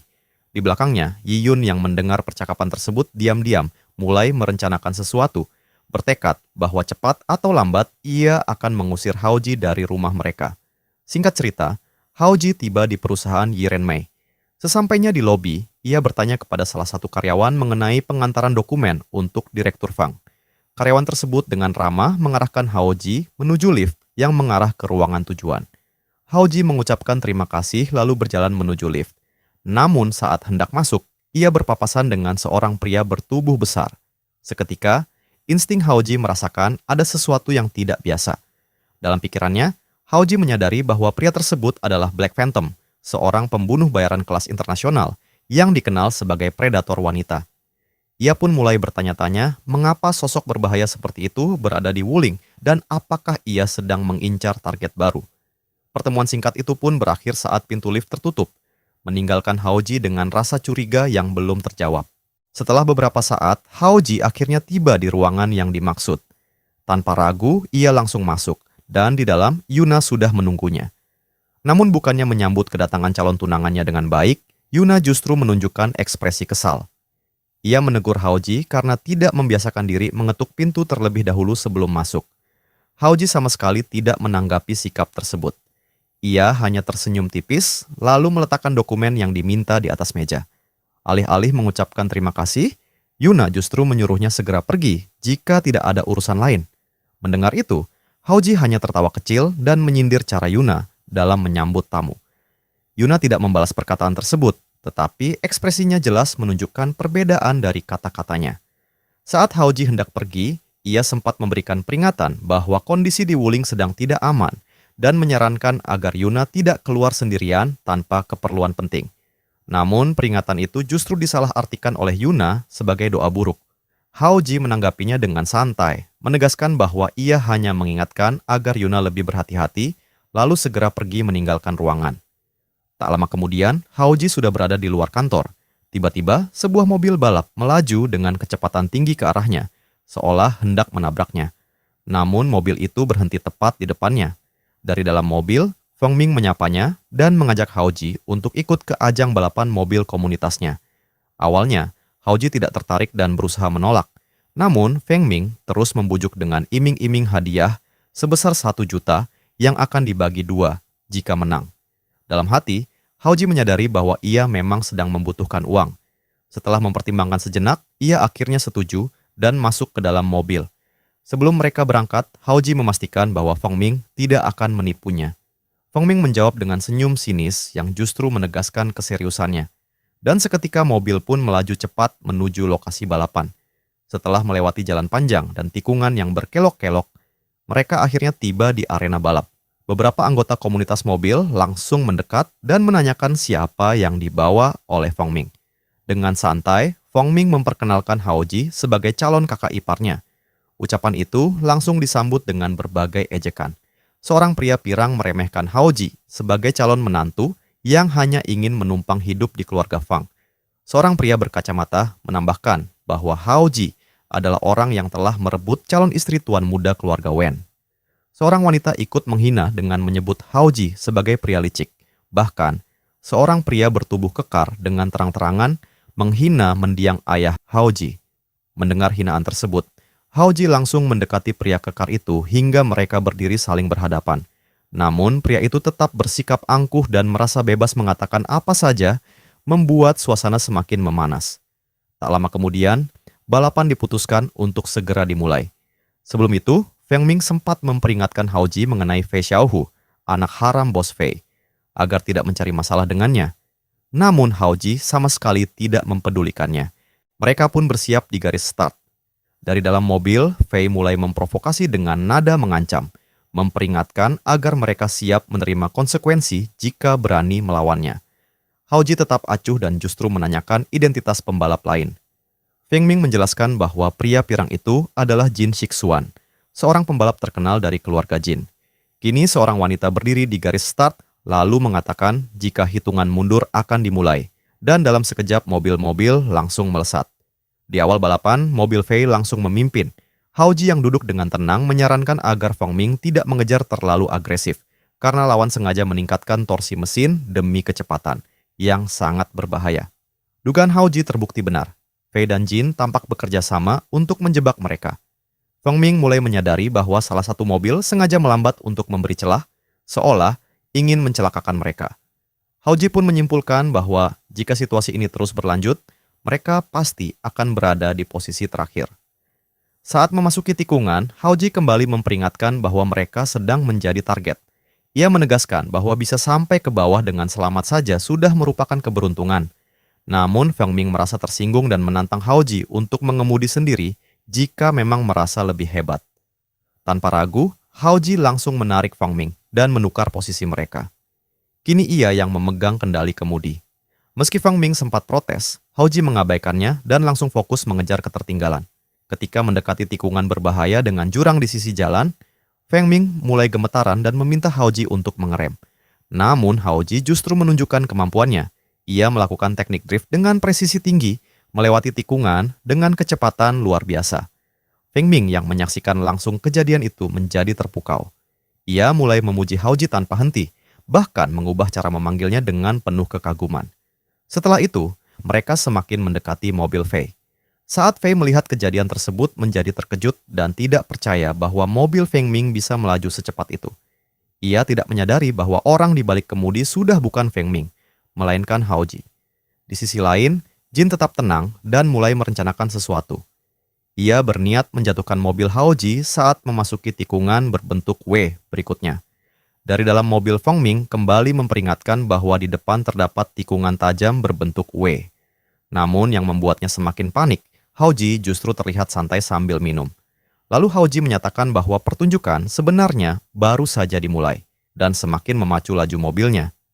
Saat mendekati tikungan tersebut, jarak antar mobil semakin dekat. Fei dengan yakin tidak akan memberi celah sedikit pun untuk disalip. Namun Haoji dengan berani memaksa masuk ke jalur sempit, membuat posisi mereka sejajar.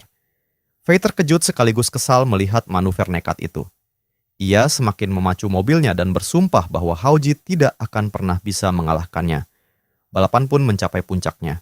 Kedua mobil melesat memasuki tikungan dengan kecepatan tinggi, masing-masing menunjukkan teknik drift yang sama kuatnya, menandakan bahwa pertarungan mereka masih jauh dari kata selesai. Saat mobil Fei hendak keluar dari tikungan, ban mobilnya tiba-tiba tergelincir karena tidak mampu menahan kecepatan yang sangat tinggi. Seketika mobil Fei kehilangan kendali dan menghantam pembatas tepi jalan. Akibat benturan keras itu, mobil Fei terangkat ke udara dan Fei yang berada di belakang kemudi pun kehilangan pegangan sehingga tubuhnya terguncang hebat di dalam mobil. Kesempatan itu tidak disia-siakan oleh Haoji. Dengan lincah ia memacu mobilnya untuk mendahului mobil Fei yang masih melayang di udara. Ketika mobil Fei akhirnya kembali ke lintasan dengan terguling, mobil yang dikemudikan Haoji telah memimpin balapan. Dengan demikian, mobil milik Feng Ming yang saat itu dikemudikan oleh Haoji berhasil memenangkan balapan liar tersebut. Di tengah perjalanan pulang, Feng Ming memuji Haoji dengan penuh semangat. Feng Ming mengatakan bahwa Haoji ternyata hebat juga, hingga bisa menjadi juara pertama, dan ia pun mengucapkan selamat kepada Haoji atas kemenangan itu. Beberapa saat kemudian, Feng Ming menerima telepon dari kakak sepupunya. Sang kakak sepupu mengabarkan bahwa Hari itu, ia sedang mentraktir Bang Krou makan dan mengajak Fong Ming untuk ikut sebagai bentuk perayaan atas kemenangan balapan tersebut. Namun, Fong Ming mencoba menolak ajakan itu dengan halus. Fong Ming mengatakan bahwa mungkin lain kali saja, dan ia yang akan mentraktir sebagai gantinya. Alasan Fong Ming menolak adalah karena masih ada orang lain di dalam mobilnya, yaitu Hao Ji, yang merupakan calon kakak iparnya. Mendengar itu, kakak sepupu Feng Ming justru menyuruhnya untuk mengajak Hao Ji sekalian, karena ia memang sudah lama ingin bertemu dengan kakak Hao Ji yang selama ini terkenal misterius itu. Hao Ji yang mendengar percakapan mereka langsung menyatakan tidak mau ikut. Akan tetapi Feng Ming segera memohon kepada Hao Ji, memintanya untuk menghargai ajakan sang adik. Feng Ming bahkan mengingatkan bahwa jika Hao Ji tidak mau ikut, kakak sepupunya bisa menganggap Hao Ji sombong, dan cerita itu bisa sampai ke keluarga, yang pada akhirnya justru akan membuat ayah Feng Ming yang terkena imbasnya. Dengan perasaan tidak enak dan sedikit terpaksa, akhirnya Hao Ji menerima ajakan Feng Ming untuk menghadiri pertemuan tersebut. Sementara itu, cerita beralih ke sebuah rumah sakit. Di dalam ruang perawatan, Fei terlihat terbaring penuh luka dan kesakitan akibat kecelakaan yang baru saja dialaminya. Ayah dan ibu Fei datang menjenguk dengan diiringi 2 orang ajudan. Setelah melihat kondisi anaknya dan mengetahui penyebab kecelakaan itu, ayah Fei meluap amarahnya. Ia mengumpat dengan keras, mengatakan bahwa keluarga Fong sudah berani membuat putra kesayangannya terluka, dan ia bersumpah akan mematahkan kedua kaki orang itu. Namun Fei segera meluruskan perkaranya. Fei menjelaskan bahwa bukan Feng Ming pelakunya. Ia melihat dengan jelas bahwa yang memegang kemudi saat itu adalah Hao Ji. Mendengar nama Hao Ji disebut, ayah Fei langsung menyebutnya sebagai menantu benalu dari keluarga Fong. Tanpa banyak pikir, ayah Fei memerintahkan para ajudannya untuk memastikan Hao Ji tidak bisa melihat matahari terbit keesokan harinya. Menyaksikan reaksi ayahnya yang seperti itu, Fei merasa puas dan bergumam dalam hati bahwa ayahnya sudah marah, dan kini nasib Hao Ji tidak akan terselamatkan. Singkat cerita, Feng Ming dan Hao Ji akhirnya tiba di private room Tianzi nomor 9, Hotel Jinghua. Kedatangan mereka disambut oleh kakak sepupu Feng Ming, dan di dalam ruangan tersebut telah menunggu seseorang bernama Bang Krou yang tengah duduk santai. Feng Ming kemudian memperkenalkan Hao Ji kepada kakak sepupunya. Melihat Hao Ji, kakak sepupu Feng Ming langsung menjabat tangannya dan menyambut dengan hangat, mengatakan bahwa ia merasa sangat terhormat atas kehadiran Hao Ji. Kakak sepupu Feng Ming segera mempersilakan mereka untuk duduk dan menikmati hidangan yang telah disiapkan. Namun baru saja mereka duduk, Bang Krou langsung angkat bicara. Bang Krou mengatakan bahwa ternyata inilah sosok yang bernama Hao Ji, dan ia menyindir bahwa penampilan luar memang bisa menipu. Bang Krou melanjutkan ejekannya dengan mengatakan bahwa ia mengira keluarga Feng membatalkan lamaran keluarga Wen karena mendapat menantu benalu yang sangat tampan. Ternyata biasa saja. Bang Krou menyebut Hao Ji sebagai orang yang sangat beruntung karena bisa berubah dari ayam kampung menjadi burung phoenix. Namun Hao Ji sama sekali tidak menanggapi satupun perkataan Bang Krou. Demi mencairkan suasana yang mulai canggung, Feng Ming menyarankan kepada Hao Ji agar ia bersulang bersama semua orang yang hadir di sana. Feng Ming menjelaskan bahwa semua yang ada di situ adalah orang-orang terpandang di Wuling, dan sebagai pendatang baru, Hao Ji pasti akan membutuhkan bantuan mereka suatu saat nanti. Namun, dengan sikap santai, Hao Ji menolak karena ia memang tidak minum alkohol. Mendengar penolakan itu, Bang Krou langsung naik pitam dan mengumpat. Dengan cepat, ia menuangkan 1 botol tuak penuh ke dalam gelas hingga meluap, lalu menantang Hao Ji. Bang Krou mengatakan bahwa berani menolak minum di hadapannya sama saja dengan meremehkan dirinya. Hao Ji hanya memandangi gelas berisi tuak itu tanpa sedikit pun berniat meminumnya. Melihat situasi yang semakin memanas, Feng Ming segera berdiri dan menawarkan diri untuk meminum gelas tersebut sebagai gantinya.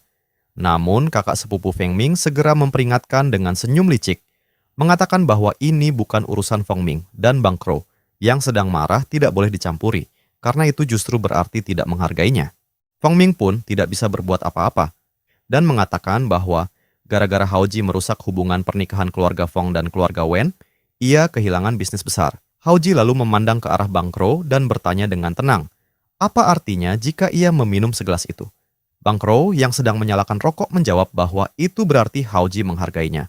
Bang Krou kemudian berdiri dan menantang dengan berani, mengatakan bahwa jika Hao Ji minum 1 gelas, ia pun akan minum 1 gelas. Bahkan jika Hao Ji minum 10 gelas, ia pun siap minum 10 gelas. Mendengar tantangan itu, Haoji langsung meraih satu botol penuh tuak dan membantingnya ke meja. Tanpa ragu, Haoji langsung meminum tuak itu, langsung dari mulut botolnya hingga tandas. Setelah menghabiskan satu botol penuh, Haoji menodongkan botol kosong itu ke arah Bang Krou, menandakan kini giliran Bang Krou untuk memenuhi tantangannya sendiri. Para bawahan Bang Krou yang menyaksikan hal itu dibuat terkejut. Mereka saling berbisik bahwa satu botol itu isinya sekitar 3 jin, dan bahkan Bang Krou yang dijuluki Dewa Mabuk pun tidak mungkin bisa meminumnya sekaligus. Merasa diremehkan, Bang Krou langsung marah dan meraih satu botol penuh tuak sambil menyebut Haoji bocah sialan yang mencoba menakutinya.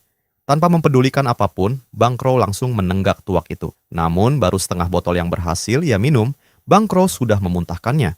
Wajahnya memerah dan ia mulai mabuk. Para bawahannya segera menghampiri untuk memastikan kondisi sang bos.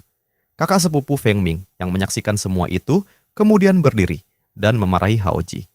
Ia mengatakan bahwa Haoji ternyata pandai menyembunyikan taringnya, terbukti kuat minum, namun selama ini malah ditutupi, seolah menganggap mereka mudah ditindas dan dipermainkan.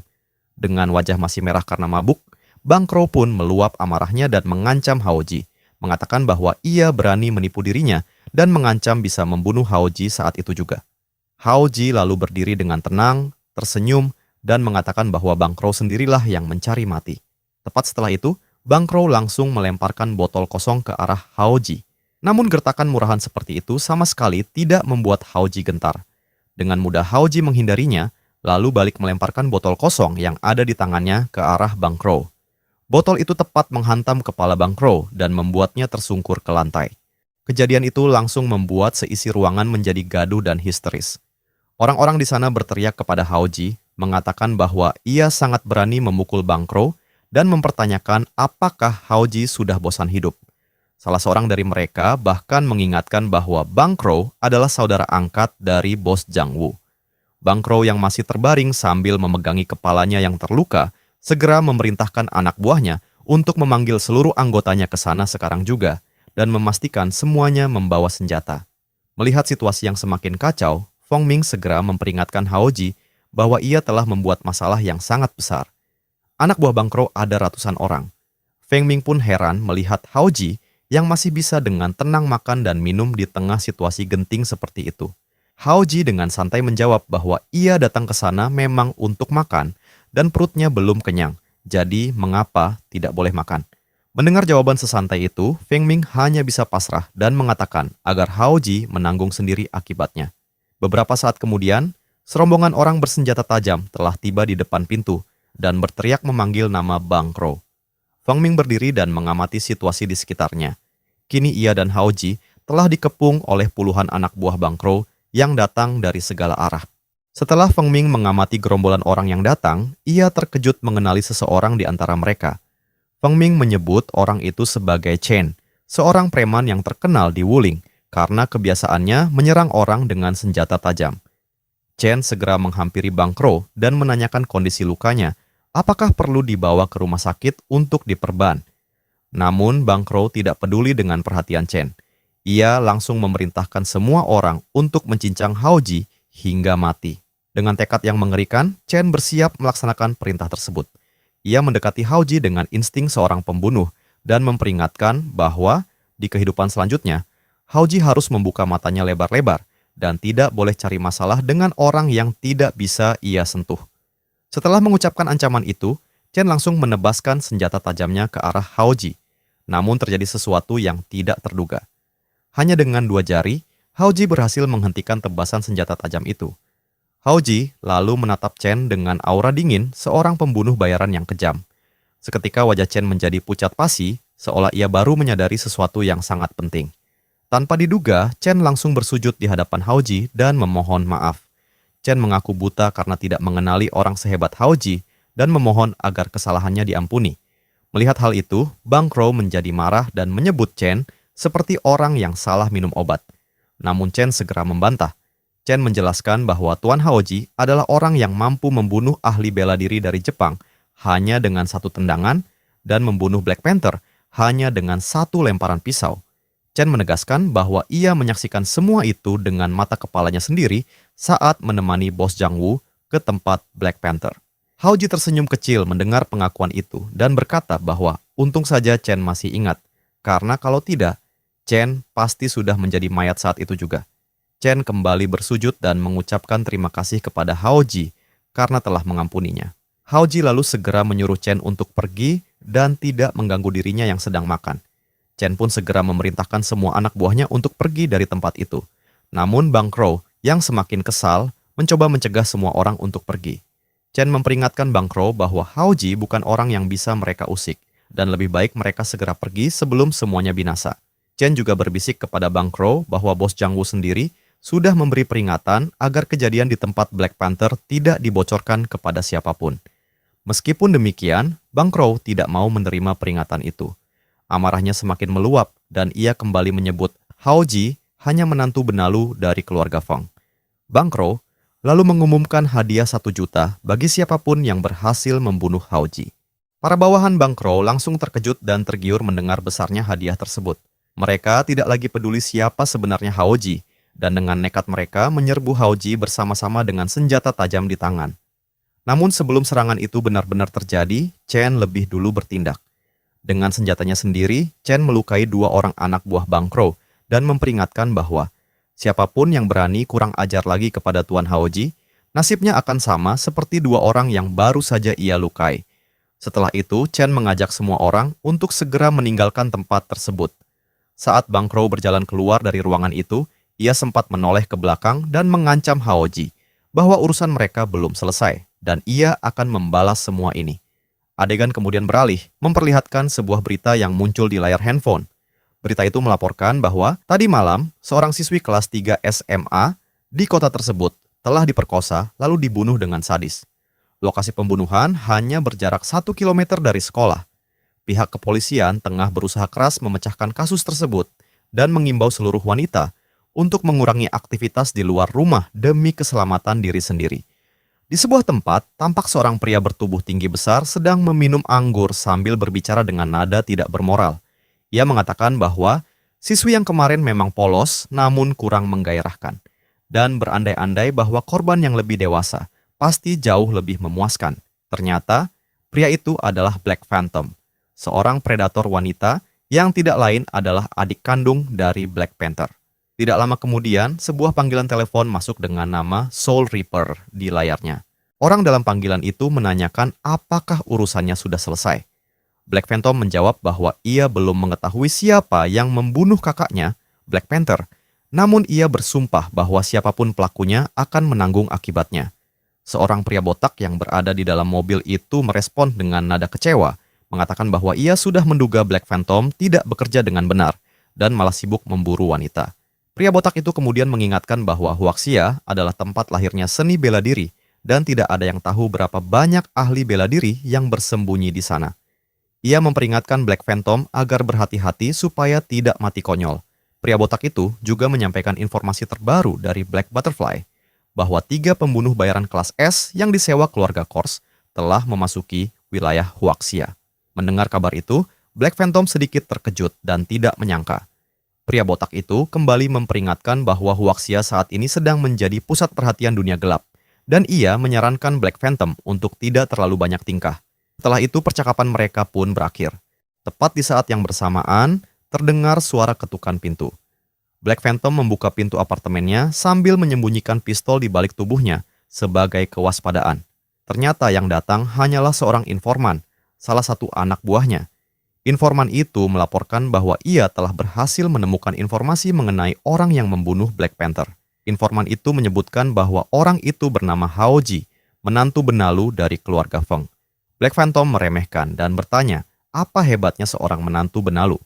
Informan itu menjawab bahwa memang Haoji bukan tandingan bosnya. Namun ia menambahkan bahwa tunangan Haoji yang bernama Yuna sangat cantik dan tidak kalah dari artis terkenal. Informan itu kemudian menunjukkan foto Yuna kepada Black Phantom. Melihat foto itu, Black Phantom langsung dipenuhi hasrat gelap. Ia mengatakan bahwa rencananya adalah menculik tunangan Haoji terlebih dahulu, memperkosanya di depan mata Haoji, lalu membunuh Yuna sebelum akhirnya menghabisi Haoji itu sendiri. Adegan kembali berganti, kini memperlihatkan Haoji yang sedang berjalan santai di sebuah pasar barang antik. Dalam benaknya, ia memikirkan bahwa sisa uangnya masih cukup banyak setelah digunakan untuk membantu keluarga Red Wolf, dan ia berniat membeli sebuah lukisan kuno sebagai hadiah untuk gurunya. Tak lama kemudian, Haoji tiba di depan sebuah pavilion bernama Longyan. Rasa penasaran mendorongnya untuk masuk dan melihat-lihat isi tempat tersebut. Di dalam, pavilion itu dipenuhi berbagai lukisan dan barang antik. Saat Haoji tengah memperhatikan sebuah lukisan, seseorang mendekatinya dan menjelaskan bahwa itu adalah lukisan pinus hijau, karya Zhang Guyang, seorang pelukis dari era dinasti Wu. Orang-orang yang ada di sana pun ikut mengerumuni lukisan tersebut dan mengaguminya sebagai karya seorang maestro sejati. Namun Haoji dengan percaya diri menyatakan bahwa lukisan tersebut adalah barang palsu. Pernyataan itu seketika membuat suasana menjadi gaduh. Pria penjaga toko langsung bereaksi keras, mengatakan bahwa toko mereka sudah punya nama besar sejak lama dan mengingatkan Haoji bahwa ia harus menanggung akibatnya jika berani memfitnah. Haoji tetap teguh dengan pendiriannya. Ia mengatakan bahwa yang asli tidak mungkin palsu dan yang palsu tidak mungkin asli, sehingga tidak ada gunanya ia memfitnah siapapun. Penjaga toko itu pun menegaskan bahwa toko mereka menjual barang asli dengan jaminan penggantian 3 kali lipat jika terbukti palsu. Dan selama ratusan tahun belum pernah sekalipun ada barang palsu yang terjual di sana. Mendengar jaminan itu, Haoji justru semakin bersemangat. Dengan menunjuk langsung ke lukisan tersebut, Haoji menyatakan bahwa ia ingin membeli lukisan itu sekarang juga dan meminta penjaga toko untuk memanggil bosnya turun ke bawah bertemu dengannya. Setelah mengucapkan tantangannya, Haoji langsung mengambil lukisan tersebut dengan satu gerakan cepat. Penjaga toko tampak ingin menghindar dan mengatakan bahwa bosnya sedang rapat di lantai 5 dan tidak ada waktu menemui tamu hari ini. Namun Haoji tidak menggubris. Ia langsung melangkah menaiki tangga sambil mengatakan bahwa jika sang bos tidak mau turun, maka ia sendiri yang akan langsung naik ke atas. Di sebuah ruangan tertentu, tampak 3 orang pria sedang mengamati dan menilai sebuah lukisan dengan penuh kekaguman. Mereka berpendapat bahwa goresan penanya bagaikan karya para dewa. Namun, tiba-tiba, Haoji masuk ke ruangan itu tanpa mengetuk pintu terlebih dahulu. Seorang pria tua langsung menegur dan memintanya segera keluar, karena area itu terlarang untuk tamu. Haoji tetap menerobos masuk dan menjelaskan bahwa ia telah membeli lukisan palsu di toko mereka dan datang untuk menuntut penjelasan. Pria tua itu langsung menuding Haoji hanya berbicara omong kosong. Ia menegaskan bahwa sejak pertama kali buka, reputasi pavilion Longyan miliknya selalu sempurna dan tidak mungkin ada barang palsu di sana. Pria yang berdiri di sampingnya ikut menyarankan Haoji untuk segera meminta maaf sebelum terlambat. Pria satunya lagi menambahkan bahwa jika saudara Zhou sudah marah, penyesalan tidak akan ada gunanya lagi. Namun Haoji tetap yakin dan meminta mereka untuk memeriksa kembali apakah lukisan itu palsu atau tidak. Pria tua itu membalas dengan ancaman bahwa jika tuduhan Haoji hanya fitnah belaka, jangan salahkan dirinya jika ia bertindak keras. Singkat cerita, pria tua itu mengeluarkan kaca pembesar dan memeriksa kembali lukisan yang dibawa Haoji. Setelah memeriksa, ia berteriak bahwa lukisan itu jelas asli dan mempertanyakan bagaimana Haoji bisa menyebutnya barang palsu. Haoji hanya tersenyum dan kembali bertanya apakah pria tua itu benar-benar yakin. Pria tua itu pun meminta kedua rekannya untuk ikut memeriksa, agar Haoji tidak bisa menyebarkan rumor bahwa pavilion Longyan berlaku sewenang-wenang. Setelah keduanya melakukan pengecekan, mereka menyimpulkan bahwa lukisan itu memang benar karya asli Zhang Guyang.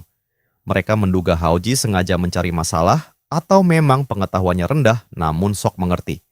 Haoji langsung membantah. Ia mengatakan bahwa dirinya mengira mereka yang mengaku sebagai ahli barang antik tentu punya wawasan yang luas, namun ternyata kemampuan mereka hanya sebatas itu. Kedua pria itu langsung marah dan menyebut Haoji sebagai anak muda yang sombong dan keterlaluan. Untuk membuktikan pendapatnya, Haoji menunjuk ke suatu bagian tertentu dari lukisan dan meminta mereka memperhatikannya lebih seksama. Pria tua itu masih mengoceh bahwa semuanya tampak baik-baik saja dan mempertanyakan untuk apa Haoji berlagak misterius. Haoji kemudian menjelaskan dengan tenang bahwa meskipun lukisan itu palsu, kemampuan si pembuatnya luar biasa dan bahkan hampir saja mengelabuinya juga. Satu-satunya kelemahan dari karya jiplakan itu adalah wujudnya yang terlalu sempurna hingga tidak ada cacat sedikit pun.